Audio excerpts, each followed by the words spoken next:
او رب العزال خالق کائنات همیشه د پاره زموږ استاسو دین زده کړه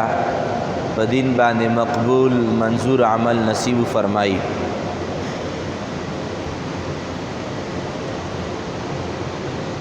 سرور دو عالم نور مجسم شفیع معظم احمد مجتبی محبوب کبریا جناب محمد الرسول اللہ صلی اللہ علیہ وعلی آلہ واصحابہ وسلم د ولادت با سعادت پاک او بختور میاشتا چې دغه میاشتې په 12 تاریخ باندې رب العزال خالق کائنات د پیغمبرانو آقا و مقتدا د کل عالم مأوا او منبع او د ټول امتیانو د سرتاج د فرشتو د پاره فخر باعث وجود کائنات محبوب کریم مبارک رب ذوالجلال پیدا کو او دغی دنیا ته رب ذوالجلال یو خیر ور نصیب کو یو عظمت ور نصیب کو چې کله حضور مبارک دغی دنیا ته پیدا شو او چې کلم د ربیع الاول شریف دغه پاک میاشت راشي نو تقریبا د هغې سوچونو نظریاتو او د فکریاتو خاوندان چې څوک د حضور مبارک د ولادت د خوشحالی کال په کال باندې اهتمام کوي انصرام کوي او د حضور مبارک د ولادت پراتک باندې کال په کال باندې خوشحالیږي نو دا میاشت چې د هغوی دپاره ډیره زیاته بیا د خوشحالو میاشت ده او دا هغه میاشت ده چې علما لیکي څوک د اهل عشق او څوک د محبت خاوندان دی هغه لیکي چې اصل کې اسلام کې دوا اخترونه دي شرعي توګه باندې اصطلاحي توګه باندې اخترونه خو دوا اخترونه دي چې یو د غټ اختر ورځ ده او یو د واړه اختر ورځ ده خو کچرې صرف د معنا او مفهوم په اعتبار باندې اخترونه واغستلی شي نو د عرفې ورځې تم د اختر د خوشحالۍ نسبت شوی دی چې وضاحت طرف ته به نظم اهل علم دپاره اشارم کافي ده او بیا د جمعې ورځې ته هم د اختر د خوشحالۍ نسبت شوی دی او بیا هغه ورځ چې په کم سبا باندې حضور مبارک پیدا کېدو دغې ورځې ته د اختر او د عید نسبت شوی دی او علما لیکي چې غټ اختر او وړوکی اختر او د جمعې د ورځې اختر او د عرفې د ورځې چې نسبت اختر ورته شوی دی د ټولو نه دغې ټولو نه اولنی اختر چې راغلی دی هغه د حضور مبارک د ولادت د ورځې اختر راغلی دی ځکه چې وړوکی اختر اسلام اختر جوړ کړی دی غټ اختر هم اسلام اختر جوړ کړی دی خو لیکن دا اسلام حضور مبارک ته چې کله د وحی آغاز کیږي نو حضور مبارک په هغې وخت کې د 40 کالو په عمر کې و چې کله اظهار د نبوت فرمایلو نو دا اخترونه ډېر وروستو راغلی دي خو چې کم په معنا د خوشحالۍ سره کم اختر دی هغه اختر د دغې دواړو اختر نه مخکې راغلی دی چې هغه د حضور مبارک د ولادت با سعادت ورځ ده او دا خبره صرف زه نه کومه چې دا یا خپل عقیدت او یا د محبت په بنیاد باندې کومه د شارح د بخاری چې د چا بخاری شریف د حدیث مبارک و شرح کړې ده او دارنګې د سیرت نگارو او دارنګې د علماو په صف کې معتبر علماء کرامو دې خبرې وضاحت کړی دی چې دا د اخترونو نه د لوی اختر ورځ ده، دا د لوی اختر د ورځې نه هم د لوی اختر ورځ ده چې په کومه ورځ باندې حضور مبارک چې ده پیدا شوی دی. د هغې وضاحت به انشاءالله په آینده جمعو کې کوو، خو صرف په دې بنیاد باندې ما دا خبره عرض کوله چې دا ډېره د عظمتونو میاشت ده، دا د حضور مبارک د ولادت باسعادت میاشت ده، او څوک به حیثیت ته دی نه چې دا مؤمن دی مسلمان دی نو د حضور مبارک په ولادت باندې به خوشحالي کوي. او بیا د خوشحالۍ انداز چې کوم مونږ ته مشرانو پرېښودی دی، مونږ ته کتابونو کې معتبر علماو لیکلی کومه طریقې کار د دغې میلاد شریف د خوشحالۍ د مناولو مونږ ته کوم محدثینو پرېښودی، کوم مفسرینو پرېښودی، کوم فقهای کرامو پرېښودی، کوم لویو ائمو پرېښودی دی. هغه الحمدلله هغه طریقه ټوله د اسلام د دایرې دننه طریقه ده. او که څوک د داسې خوشحالۍ اظهار په داسې طریقې باندې کوي چې د کم نبی ولادت خوشحالي د نبی د تعلیماتو خلاف کوي نو هډو دې ته خوشحالي ویلی کېږي نه. خوشحالي د حضور مبارک د ولادت دا به منظور او مقبول حلوي چې د کم نبی خوشحالي د ولادت مناویږي د هغه د نبی مبارک د تعلیماتو د دایرې دننه مناو شي. او زمونږ استادو ته مشرانو محدثینو علماو فقهاو چې په هغې کې اجله علما اجله فقها او ستر محدثین چې هغې نامې په خپله باندې ځان دپاره یو دلیل وي، هغوی چې کم طریقې کار مونږ ته پرېښودی دی هغه طریقې کار باندې الحمدلله کال په کال باندې په دغه میاشت کې میلاد مصطفی صلی الله علیه و آله وسلم مناویږي. د حضور مبارک سره د عقیدت او د محبت پیرزوینه په دې طریقه باندې کېږي چې خلق را جمع شي او هغې کې آغاز د الله تبارک و تعالی د کلام نه وشي، بیا په هغې حضور مبارک د ولادت باسعادت په خوشحالۍ کې د تلاوت نه بعد نعت ویلی شي، په هغې کې یو عالم دین ستر ژور عالم دین په هغې کې قال الله قال الرسول بیان کی، علما او مشایخ په اختتام کې دعا وکړي او بیا د خپل وس مطابق د صدقې او د ایصال ثواب اهتمام شوی وي. دغې ته د میلاد شریف د حضور مبارک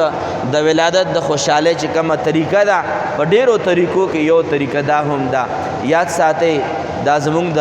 خوشحالۍ ورځ ده او هزارها فخر کوو په دې باندې چې الحمدلله مونږ د هغې سوچ د فکر د نظریې خاوندان یو چې کلم ربیع الاول شریف راځي ته په رب باندې یقین وکئ چې کم کسان د حضور مبارک سره د عقیدت او د محبت خاوندان دي واړه او غټ اختر ته هم د هغوی د خوشحالۍ به یو معیار وي، خو دغې میاشتې ته د هغوی د خوشحالۍ معیار د غټ اختر نه موچتي او د واړه اختر نه موچتي. داسې خلک هم شته دی چې دغې بابرکته میاشت کې ډېر د مینې محبت اظهار کوي. او یاد ساتئ موږ د چا سره د لګاو دی، د چا سره محبت دی، د چا دپاره دغه هلې ځلې دي، د چا دپاره دغه اهتمامات دي، د چا دپاره په کور باندې چراغان دي، د چا دپاره په کور کې ایصال ثواب دی، د چا په حجره او د چا په جومات کې قال الله او قال الرسول د اجتماع په صورت کې مونږ را جمع کېږو. دا د چا دپاره دي؟ دا د هیڅ چا دپاره هم نه دي، دا د هغه چا دپاره دي چې دا کل کائنات کې خوشحالي کم رب العالمین راوستلې وه د هغې محبوب خدا دپاره دي. او دا د ټول نه لوی دلیل او د ټول نه لوی ثبوت هم دغه دی چې دا هر څه د محبوب خدا دپاره دي، دا د خدا دپاره دي او دا د محبوب خدا دپاره دي. غرض مده حاضرینو انشاءالله العزیز روانه جمعه هم پکې شته دی، په هغې باندې موږ خپلې خبرې اترې کوو او د اتوار په ورځ باندې د اعلان مطابق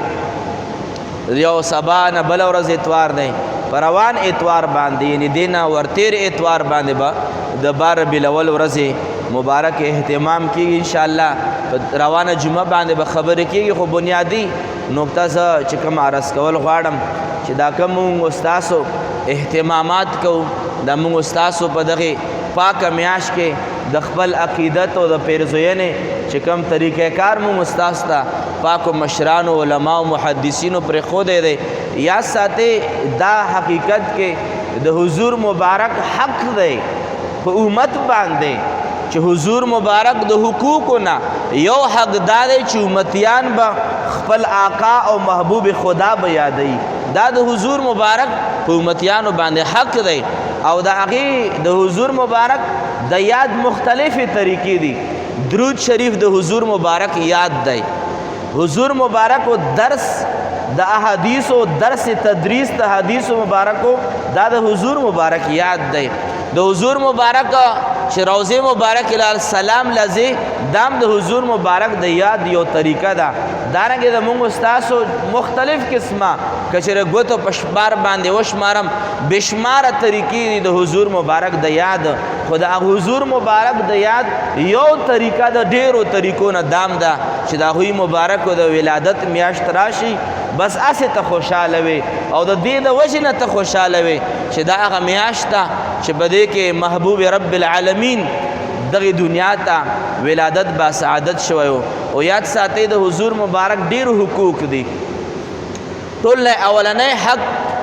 د حضور مبارک په امت باندې دا دی چې حضور مبارک باندې به ایمان راوړي حضور مبارک باندې ایمان راوړل دا د حضور مبارک حق دی په ټول امت باندې په ټول امت باندې حق دی او څنګه ایمان براوړي قران کریم معیار مقرر کړي چې بیکار ایمان بم نه راوړي ایمان د پارا رب ذوالجلال یو معیار مقرر کړي و اذا قیل لهم آمنوا کما آمن الناس اول سپاره کې خالق کائنات فرمایي چې کله منافقانو ته ویل شي چې تاسو څنګه به خوند ایمان راوړی دی دا ایمان خدای پاک ته منظور نه دی دا ایمان رب ذوالجلال ته منظور نه دی رب کریم څنګه ایمان راوړي کم ایمان دستا په در کې منظور دی رب ذوالجلال فرمایي چې کما آمن الناس ایمان بد هغه خلکو په شان دی راوړي په نبی پاک باندې لکه څنګه خلکو راوړي دی خلق څوک دي مفسرین فرمایي چې دغه خلکو نه مراد پاک اصحابه کرام مراد دي ان رب ذوالجلال فرمایي ای زما بندگانو ایمان به هله قابل قبول وي چې د ستاسو ایمان د اصحابه کرامو د ایمان په شان دی وي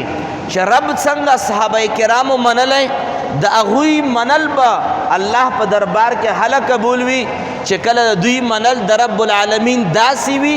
لکه څنګه اصحابه کرامو خپل رب منلی دی د اصحابه کرامو څنګه حضور مبارک منلی دی څنګه په ایمان راوړی دی د خلکو ایمان به محله قابل قبول وي چې څنګه اصحابه کرامو په نبی پاک ایمان راوړی دی دارنګې خلکو هم همغه شان د ایمان راوړو دا ایمان به قابل قبول وي اصحابه کرامو د رب ذوالجلال په ذات باندې څنګه ایمانو ایو ځان له داستان دی خو لیکن حضور مبارک باندې اصحابه کرامو څنګه ایمان راوړی او اصحابه کرامو بیا د حضور مبارک په ذات باندې څنګه ایمانو هغه داستان تم حقل او سوچ او فکر حیران شي کچری هغه داستان شروع شي په ګنټو ګنټو باندې صرف د اصحابه کرامو د ایمان د معیار په حق لبانې خبره نشي ختمې دی خو صرف من جمله د هغې نه به دا ووایم چې سلیمان فارسی رضی الله تعالی عنه دا هغه صحابي دی چې د اصحابه کرامو نه ټولو کې زیات عمر د سلیمان فارسی رضی الله تعالی عنه علما لیکي چې 2.5 کاله عمر یې تقریبا 2.5 کاله او په دې جستجو کې راوته و چې زه د حق تلاش کې راوته و چې ماته حق میلاو شي د حق په تلاش کې 2.5 کاله تیر کړل خو آخر کې زبا هغه تفصیل طرف ته نظم آخر کې یو پادری ورته وویل چې د کم حق په تلاش کې راوته هغه حق به تا ته په مدینه المنوره کې ملاویږي آخر سلیمان فارسی رضی الله تعالی عنه ډیر د نرمو د سختو او ډیر د ژور او ډیر د زیګ او د ډیر د کاڼو او د ډیر د ازغو ژوند تیر کړی او آخر چې کله مدینه منورې ته راغی او په دې انتظار باندې چې حق به ماته دلته ملاویږي. نو چې کله آواز وشو چې هغه نبی محتشم محبوب کبریا رحمتا للعالمین جناب محمد رسول الله صلی الله علیه وعلى آله وصحبه وسلم مدینه منوره ته راغی. نو سلیمان فارسی رضی الله تعالی عنہ په باغ کې کار کولو د چا سره غلامو. بس په مغ وخت کې کجوري مجوري پرېښودې او په منډو باندې روان شو. خلکو ته یې ویل چې هغه کس ما ته وښایې چې چا دپاره مو سونه کاله انتظار کړی دی. چې کله سلیمان فارسی سے فرمایي صحابه کرام ناستو د بخاری حدیث مبارک کې هغه الفاظ راغلي دي چې حضور مبارک ناست دی اصحابه کرامو له درس ورکوي. حضور مبارک احادیث مبارکه بیانوي چې سلام عام کوي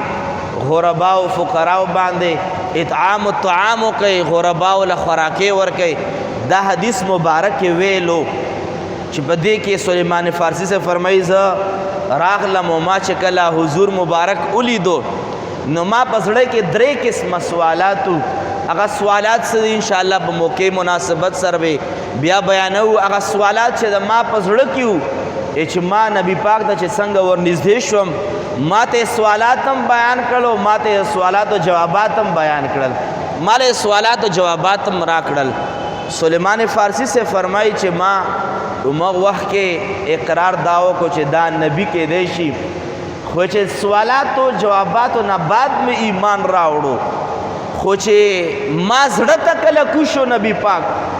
چې دا واقعي حق نبی دی چې ما ته په هغه وخت کې زړه دا وویل چې دا دروغجن نبی نه دی، دا رښتونی نبی دی چې دا خبره ما زړه ته کله کوزه شوه. سلیمان فارسی سے فرمایي زه چې کله مجلس له راغلم او ما د حضور مبارک په پاک مخ مبارک باندې څنګه نظر پرېوتو چې ما زړه دا ګواهي وکړه چې دا دومره ښکلی مخ چرته هم دروغجن نشي کېدی. دا ښکلی مخ چې دا کلم دروغ نشي ویلی، دا چې څه وایي دا به رښتیا وایي. او ده چې دا ویلي چې زه د الله نبی یم چې ما زړه دا اقرار وکړو چې دا دومره پاک او حسین نبی او سړی چې دا کلم دروغ نشي ویلی چې ایمان مو وروسته راوړو. خو ایمان ما هله زړه کې کوشو چې کله ما نظر په مخ د مصطفی علیه السلام باندې ولګېدو. رب ذکر رب ذوالجلال فرمایي ایمان به راوړی زما په حبیب باندې، خو څنګه ایمان به راوړی له څنګه صحابه کرامو راوړی دی. هغوی د ایمان څه تقاضې وې، هغوی د ایمان څه پاور و، هغوی ایمانیات او اصحابه کرامو په زړه کې د حضور مبارک متعلق ایمان څه تقاضې وې هغه شان د ایمان به راوړی. ځکه علما لیکي چې د حضور مبارک په امت باندې د ډېر ګڼ شمېر حقوقو نه اولنی حق دا دی چې د حضور مبارک باندې به ایمان راوړي. دا د حضور مبارک په امتیانو باندې حق دی. او دویم نمبر حق دا دی چې د حضور مبارک تابعداري بکې. یو اتباع دا یو اطاعت دی. اگر چې وضاحت علماو پکې کړی دی خو زه به ساده دا ووایم چې علما لیکي چې د حضور مبارک باندې ایمان راوړل نه بعد دویم نمبر حق دا دی چې کم کارونه ته کوې هغه ټول کارونه د ژوند که د عاداتو په دایره کې راځي که هغه د عباداتو په دایره کې راځي ټول هر څه د ستا د ژوند طریقې به دا د حضور مبارک د طریقو مطابق وي. دا د حضور مبارک حق دی. ته واده به څنګه کې، خپل بچی له به منګلي څنګه کې، خپل لور رشته به د چا هغه قبلې د چا والا به ریجکټ کې، د خپل ماشوم عقیقه به څنګه کې، غم رالو خدا نه خواسته څوک فوتګي وشوه په کور کې د مړي رسومات دا غم به ته څنګه ترسره کې، دا ټول معاملات به ته څنګه کې، اغیستل به څنګه کې، خرید به څنګه کې، فروخت به څنګه کې، کور ته به رادننه کېږې څنګه، د کور نه به بار وځې څنګه، پلار سره به ستا سلوک سوي، د هغې مور سره چې د چا قدمونو لاندې جنتونه دي د هغې سره به ستا سلوک سوي، او هغه پردی خور او هغه پردی لور چې د پردي کور نه تا ته ناسته ده پلار مور خویندې وروڼه هر څه یې پرېښودي دي تا سره په کور کې ناسته ده دې باره کې چې کوم تعلیمات نبي پاک مبارک ذکر کړي دي دې باندې ته څومره عمل پیرایې غرض دا د بچو معاملات دارنګې د ګاونډیانو په حق له باندې د ستا څه طریقې کار دی دې ته به وګورې که چېرې دا ټول طریقې د حضور مطابق د طریقو مطابق وي نو دغه امتی د حضور مبارک دویم نمبر حق ادا کړو او که چېرې زړه چې څه غواړي هغه کیږي نو د حضور مبارک د تعلیمات چې دي حقوق چې دي هغه ادا نشي تعلیمات ادا نشي نو د حضور مبارک حقوق هم نه ادا کیږي تفصیل طرف ته بنظم دریم نمبر حق د حضور مبارک دا دی چې د حضور مبارک سره مینه محبت ساتي دا د حضور مبارک دریم نمبر حق دی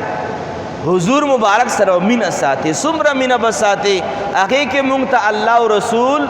اصحابه کرامو مینه مونږ ته معیار ایښودې ده که ایمان دی اصحابه کرامو ایمان مونږ دپاره معیار دی که اطاعت او تابعداري ده هم د اصحابه کرامو اطاعت او تابعداري مونږ دپاره معیار دی او که محبت دی هغه مونږ دپاره هغه معیار دی چې کم محبت اصحابه کرامو ساتلی و اصحابه کرامو کم محبت ساتلی و چې دا دریم نمبر حق ده په کل امتیانو باندې حضور مبارک دی تفصیل طرف ته منظم وخت مختصر دی دریم نمبر حق د حضور مبارک دا دی چې ته به ورسره مور څومره قریب وي چې انسان کلم یاد کوي او که ژوندی وي او که وفات وي د انسان زړه ته ټکور ملاویږي د هغې مور نه به هم ورسره زیاته مینه کوي هغه پلار نه به هم ورسره زیاته مینه کوي چې کم پلار د خپلو بچو دپاره دروغ ویلی وي دیکې خوړلی وي بازار کې وهل خوړلی وي په بار ملکونو کې مسافرکیې کړي وي بچو له او هر قسمه حلال او حرام نه دي کتلی خپلو بچو له هر څه راوړي دي د هغې پلار چې د جنت دروازه ورته حدیث مبارک ویلې ده د هغې پلار نه به ورسره زیاته مینه ساتي او د دې نه علاوه انسان د ځان سره ډېره مینه وي الله رسول فرمایي دا ځان چې دی د نه به هم زیات د جانان سره مینه ساتي دا د حضور مبارک دریم نمبر حق دی په امتیانو باندې چې حضور مبارک سره به امتیان محبت ساتي دغه محبت حقیقت کې د حضور مبارک د حق ادایګۍ یو عظمت حاصلول دی روایت کې تفصیلا ذکر دی خو اختصار باندې به عرض کم اصحابه کرامو یو صحابي رسول بو هغه پس کلم په صف کې په جمع کې ودرېدو نو د صف په اولني صف کې به هغه سر ته ودرېدو هغه سایډ ته به ودرېدو دا ورته پته وه چې څومره امام سره په صف کې نږدې وي همدومره ثواب زیات دی امام سره چې نږدې وي په جمع کې امام پسې شاته چې کم کس ولاړ دی د ده ټول نه زیات ثواب کیږي بیا امام پسې چې کم ښي طرف ته ولاړ دی دویم نمبر ورپسې د ده ثواب دی دریم کس ورپسې هغه ثواب دی دارنګې په صفونو کې دویم او دریم او څلورم په نمبر باندې ثوابونه دي دغه صحابي ته پته وه چې د حضور مبارک سره عام امام نه دی دا د صرف د جمع امام نه دی بلکې دا امام الانبیاء علیه السلام دی دغه سره په جمع کې ودرېدل خو ډېر زیات اجر و ثواب دی نږدې خو دی مبارک به بیا هم هغه لرې ودرېدو چا به ورته وي چې ولې لرې ودرېږې هر ځل هغه ګوټ کې ولاړ وې زه دې دپاره ولاړ وم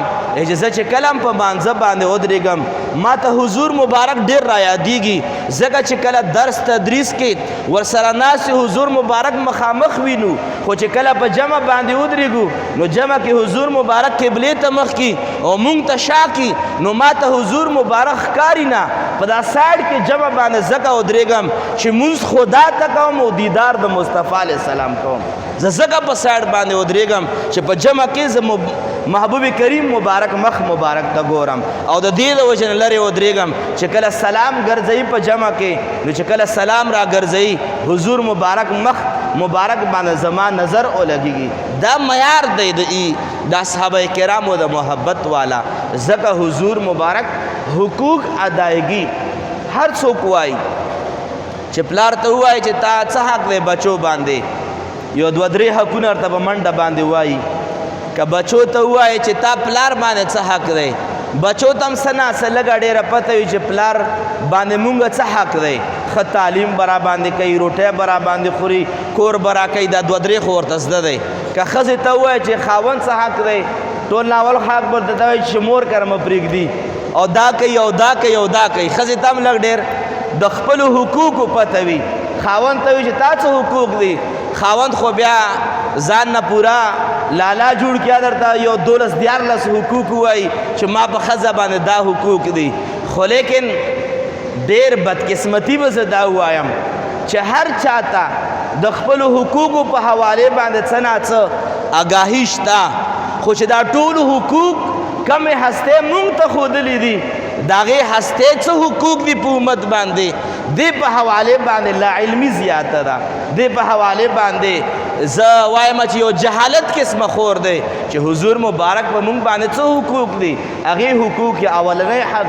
حضور مبارک باندې ایمان دی دا د حضور مبارک دویم حق دی چې هر یو کار به کې به د حضور مبارک طریقې اپناوئ او دریم نمبر حق د حضور مبارک دا دی چې محبت به ورسره کوي او څلورم نمبر د حضور مبارک حق دا دی چې حضور مبارک به یادوي د حضور مبارک ذکر به کوي د حضور مبارک یاد به کوي که ولاړ یو که ناست دی که خوشحالي دی او که الیاذ بالله غم دی که د ستا بازار دی او که د ستا کور او بیټک دی چې چرته وي خپل محبوب به ځانه نه هېروي هر وخت به د حضور مبارک یاد کوي د هغې یادونو نه یو یاد دا دی چې د 12 ربیع الاول په ورځ باندې یا د 12 ربیع الاول په میاشت کې چې د حضور مبارک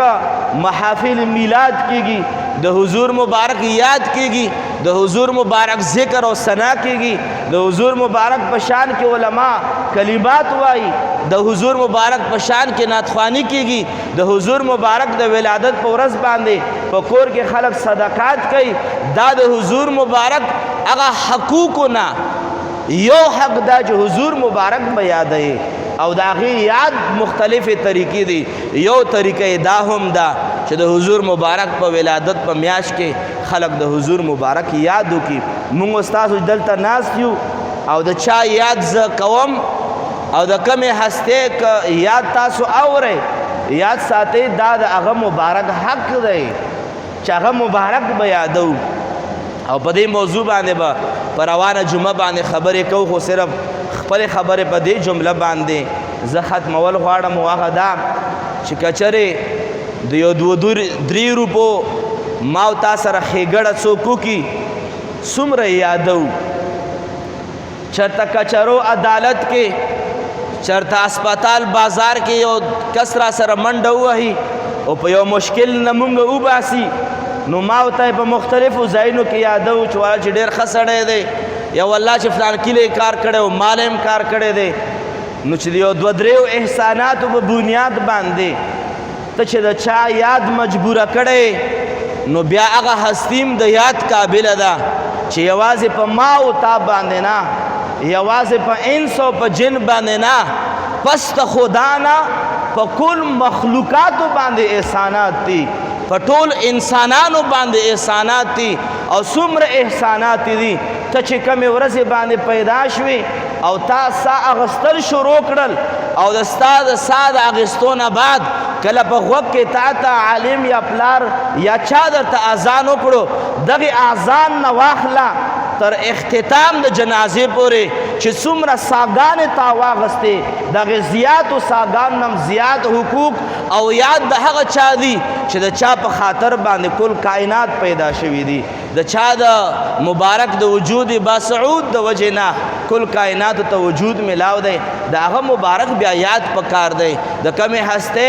چې موږ تاسو ته حقوق راو پیژندل کمې هسته ما او ته د جنت او د دوزخ د لارې وښودې چې دلته ځه او دلته مه ځه چاته یې د پلار مرتبه ورکړه چاته یې د مور مرتبه ورکړه چاته یې د لور مرتبه ورکړه چاته یې د زناورو ته یې د زناور مرتبې ورکړه ایون تر دې پورې چې په کائناتو کې چې چا سره د ستا ژوند تعلق دی او تیریږي د هر چا حقوق چې درته چا ښودلی دي د هغه مبارک یاد په حقیقت کې دا د خپل ایمان تازګي ده او په همدې بنیاد باندې علما لیکي او دا صرف زه نه وایم رواخلې کتابونه علماء کرامو کتابونه رواخلئ قاضي عیاض مالکی رحمت الله علیه بالخصوص شفا شریف رواخلئ د سیرت کتابونه رواخلئ هغوی مبارکانو دا خبره لیکلې ده چې د حضور مبارک په حقوقو کې یو حق دا دی چې امتیان به خپل حضور یادوي د هغې چا نغمې به وایي چې د چا د وجې نه دا کل کائنات مارز وجود ته راغلی دي د ټولو کائناتو دپاره الله رب العالمین دی او د ټولو کائناتو دپاره زما او تا نبی رحمتا للعالمین دی کل کائناتو باندې رحمت دی کل کائناتو باندې احسانات دي د دې د وجې نه د هغه مبارک یاد ضرور پکار دی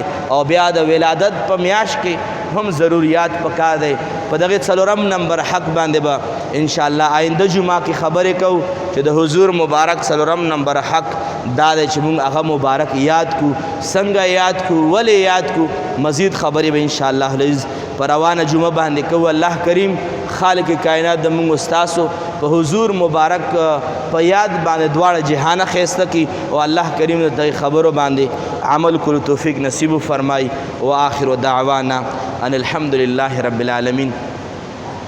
رب ذوالجلال خالق کائنات زموږ استاسو دا لیدل اورېدل ویل په خپل بارگاه کې قبول و منظور فرمایي او د دې چې څومره اجرونه او ثوابونه دي بالخصوص حضور مبارک ته مونږ بخلی دي رب کریم خپل محبوب مونږ نه پې خوشحاله کا د محبوب کریم روح مبارک مونږ نه پې خوشحاله کا څومره کسانو دلته اجتماع ده او ناسته د رب کریمه د هغوی په زړونو کې څه قسمه جایز مرادونه دي الله کریم د ټولو جایز مرادونه پوره فرمایي څو زمونږ حقداران وفات شوي دي الله کریم د ټولو بخښنه نصیب فرمایي څومره بیماران دي الله کریم د ور صحت ورکړي قرضدارو د الله کریم قرضونه خلاص کړي د چا قرضونه بند دي الله کریم دې قرضونه را خلاص کړي د چا بند بیړۍ دي بند بیړۍ دي الله روانې کړي د چا کم قسمه ستونزې او مشکلات دي الله کریم د ټولو ستونزې او مشکلات حل فرمایي الله کریم د موږ استاسو د خپل شان مطابق زموږ سره معامله فرمایي وصلی الله تعالی علی خیر خلقه محمد وآله واصحابه اجمعین برحمتک یا ارحم الراحمین.